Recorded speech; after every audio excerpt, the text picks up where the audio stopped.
Kata Allah, Muhammad, kamu tidak akan pernah ditinggalkan oleh Allah, Tuhanmu. Yang kalau ada kata Rabb itu nama yang melekat pada Allah khusus bagi sifat rububiyahnya. Jadi rububiyah itu yang merawat, memperhatikan, mencukupkan kebutuhan, menyembuhkan saat sakit. Seakan-akan Allah ingin mengatakan begini, Muhammad, saya yang menghidupkanmu, menciptakanmu, merawatmu, menyembuhkan saat sakit, menenteramkan keadaanmu, yakinkan pada dirimu, saya tidak akan pernah meninggalkanmu dalam keadaan engkau senang atau dalam keadaan sesulit apapun.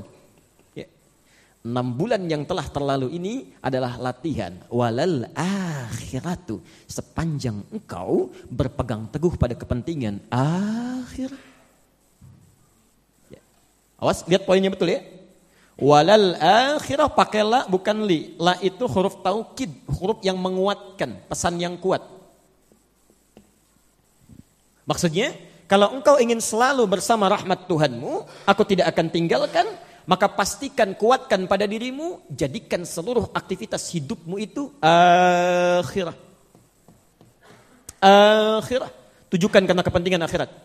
Ya, tujukan. Ya. Kamu sebentar di dunia, besok lusa akan pulang. Di akhirat tidak akan pernah terpisahkan lagi. Ya. Akhirat sifatnya abadi. Karena itu kalau tidak akan pernah ditinggalkan oleh yang menguasai langit dan bumi, maka kata Allah, jadikan semua aktivitasmu itu orientasinya akhirat. Akhirat. Dan itu lebih baik daripada engkau memprioritaskan ula dunia. Pelan-pelan. Pelan-pelan. Lihat prinsipnya.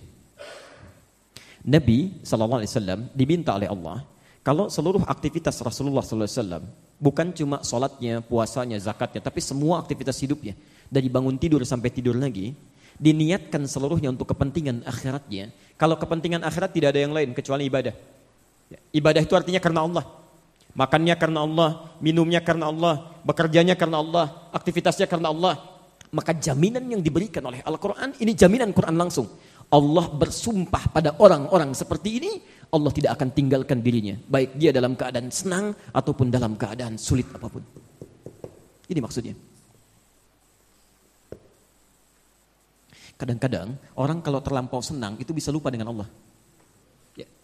Demikian orang yang terlalu pesimis dengan ujian, ya diuji dengan berat, kurang sabar juga bisa lupa dengan Allah. Ya. Ada orang-orang yang saat senang bahkan sulitnya tidak pernah ditinggalkan oleh Allah. Ya.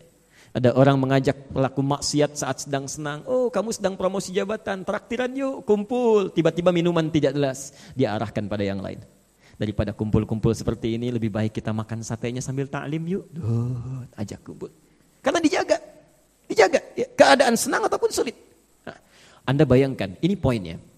Bila seorang nabi saja, rasul yang mendapat wahyu, berita dari Allah, mendapat jaminan surga tertinggi, masih diminta oleh Allah untuk memprioritaskan akhiratnya, maka bagaimana dengan kita yang bukan nabi, bukan rasul, dan yang belum jelas surganya? Karena itu jika kita ingin dilindungi oleh Allah, dijaga dalam keadaan senang dan sulit, maka coba dekati Allah. Sebaliknya, renungannya adalah kalau sampai hari ini kita merasa kok perlindungan Allah belum datang, ketenangan belum tiba, barangkali belum cukup cara mendekat kita kepada Allah sehingga Allah belum menyertai kita dalam situasi senang atau situasi sulit kita. Jelas di sini? Kalau semua itu sudah didapatkan, maka hati akan terasa lapang, enak, nyaman sekali. Yang dekat dengan Allah itu enak, Pak, Bu. Enak luar biasa. Ya. Karena dekat dia paham, dia yakin. Contoh, saking yakinnya dengan Allah ketika diberikan musibah, sesulit apapun, dia yakin Allah tidak mungkin memberikan musibah kalau dia tidak sanggup menjalaninya. La yukallifullahu nafsan illa wus'aha. Silahkan ya Allah, mau dikasih seberat apa lagi? Ya. Ketika Nabi sudah keluar kata-kata seperti ini, Masya Allah, Allahu Akbar, diusir dari Mekah, pergi ke Taif, dilempari oleh orang Taif, terluka kaki beliau, terluka tangannya, terluka keadaan dirinya, dilindungi oleh Zaid bin Thabit, terluka juga. Anda bayangkan, tiba-tiba beliau dengan Zaid beristirahat di bawah naungan satu pohon. Malaikat turun, malaikat Jibril, gak main-main, malaikat Jibril. Kata beliau, angkat tanganmu ya Rasulullah, mohonkan kepada Allah, saya akan angkat bumi Taif dan menghimpit mereka yang telah menganiaya engkau itu. Apa kata Nabi? Perhatikan kalimatnya. La ya Jibril fa innahum qaumun la ya'lamun. Tolong jangan lakukan wahai Jibril karena mereka belum tahu saja. Kebanyakan ahli sirah hanya berhenti sampai di sini menyampaikannya, tapi kalimatnya belum selesai. Ketika sudah sampai pada puncaknya, perhatikan, saking lapangnya jiwa beliau, tahu kalau Allah mau dilempari pun oleh siapapun, kalau Allah sudah berkehendak, tidak ada kecuali itu ada kebaikan di dalamnya. Tidak ada apapun kecuali ada kebaikan. Lihat kalimatnya. Ilahi, ilahi, ya Allah, kata Nabi. Perhatikan, ya Allah, ila man takilluni.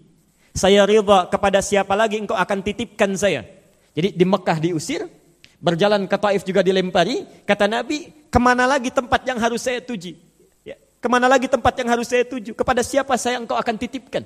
Ya, a'ila ba'idin yu'limuni. Apakah kepada tempat yang masih jauh dan mereka akan menyiksa saya di sana? Ya. Am ila qaribin yu'dhini. Atau tempat yang dekat yang dengan itu mereka akan menyiksa saya. Yang jauh menyakiti saya atau yang dekat menyiksa saya. Fa'ana radin, saya ridha, ya Allah, saya ridha. Asalkan engkau tidak murka kepada saya. Asalkan engkau tidak murka kepada saya. Yang penting engkau enggak marah. Mau disiksa silahkan. Mau dianiaya silahkan. Asal engkau tidak marah kepada saya. Lihat rahmatnya Nabi ini. Lihat rahmatnya. La haula wa la quwata illa bi Rabbi. Tidak ada satu daya upaya kecuali kalau Rabb saya sudah berkehendak. Kenapa kalimat ini bisa keluar? Karena setelah surah Ad-Duha turun satu ayat, satu surah langsung yang meneguhkan keadaan jiwa beliau. Alam nashrah laka sadra. Disebut dengan al-insyirah, keadaan hati yang sangat lapang. Karena orang sudah dekat dengan Rabbnya, tidak ditinggalkan oleh Allah, maka keadaan jiwanya akan lapang. Apapun dia akan terima. Mau sulit, alhamdulillah. Sedang syukur, alhamdulillah. Karena hakikatnya semua ujian dan titipan. Maka turun ayat, alam nashrah laka sadrak. Bukankah kami sudah lapangkan keadaan jiwamu? Ya, Masya Allah.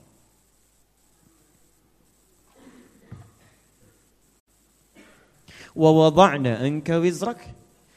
Dan dengan kelapangan jiwa ini, semua beban seberat apapun akan kami angkat.